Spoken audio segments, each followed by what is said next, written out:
Övladını vətənə əmanət edib döyüşlərə qatılan Nurlan İnqilaboğlu Abdullayev 26 yanvar 1992-ci ildə Beyləqan rayonunda anadan olub.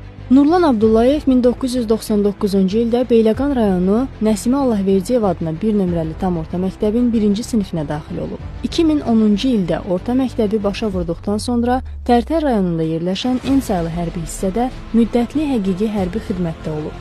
Hərbi xidməti bitirdikdən sonra 2014-cü ildə Beyləqan rayonunda müddətdən artıq həqiqi hərbi xidmət hərbi qulluqçusu kimi ordu sıralarına qoşulub. Nurlan Abdullayev 2016-cı il aprel döyüşlərində Lələtəpə yüksəkliyi istiqamətində gedən döyüş əməliyyatlarında böyük şücaət göstərib. O 2020-ci il sentyabrın 27-sində Vətən müharibəsi zamanı düşmənlə mübarizədə yenə ön cəbhədə gedən şiddətli döyüşlərə qatılır.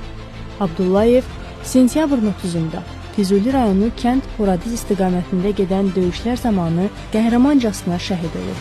O təntənəli mərasimlə Beyləqan rayonu Şəhidlər Xiyabanında dəfn edilib. Ailəli idi. Bir övladı yadigar qalıb.